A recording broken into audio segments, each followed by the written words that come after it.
আসসালামু আলাইকুম বন্ধুরা, কেমন আছো সবাই? আশা করি ভালো আছো। আলহামদুলিল্লাহ, আল্লাহর অশেষ রহমতে আমরাও ভালো আছি। এখন যেহেতু শীতকাল, সবজির সিজন, এখানে এই যে দেখতে পাচ্ছ টমেটো, এই টমেটো কিন্তু আমরা এভাবে কাঁচা সালাদ হিসাবেও খেয়ে থাকি। তাছাড়া মানে রান্নাও করেও খাই, ডালের সাথে ডাল রান্না করে খাই। এটার চাটনি, আচার মানে সব কিছুই তৈরি করা যায়। তো এখানে প্রায় 3 কেজির মতো টমেটো আছে। এই টমেটো দিয়ে আজকে আমি সারা বছরের জন্য সস করে রাখবো ঘরে, সেটা আবার ফ্রোজেন ছাড়া বা ফ্রোজেন করেও রাখা যাবে। যেহেতু এখন আর কি গরমের সিজন আসছে, সেক্ষেত্রে এটা আমরা ফ্রোজেন করে রাখবো।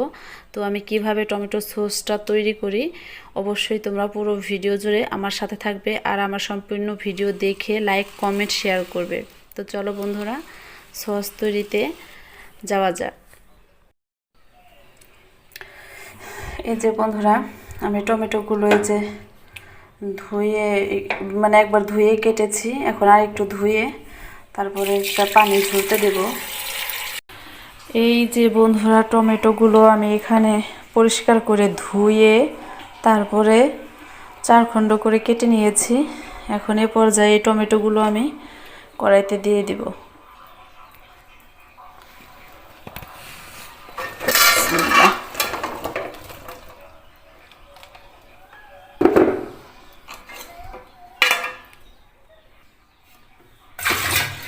এই পর্যায়ে আমি অল্প একটু পানি দিয়ে দিব আর হালকা পরিমাণ লবণ দিয়ে দিব, যাতে করে টমেটোটা ভালো মতো সিদ্ধ হয়।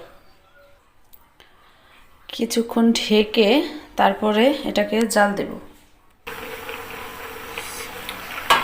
এবার আমি এখানে কিছু রসুন, পেঁয়াজ, আদা দিয়ে দেব। এগুলো দিয়ে একসাথে সিদ্ধ করব।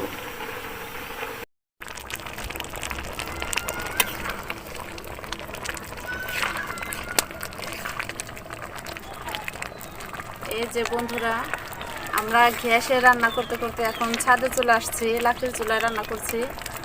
তো রান্না খেয়ে আমি টমেটো সিদ্ধ করতে গিয়ে দেখি সিলিন্ডার শেষ হয়ে গেছে, সেজন্য ছেলেকে নিয়ে ছাদে চলে আসলাম টমেটোর সস বানানোর জন্য। এই যে আমার টমেটো সসটা, এই যে টমেটোটা প্রায় সেদ্ধ হয়ে গেছে।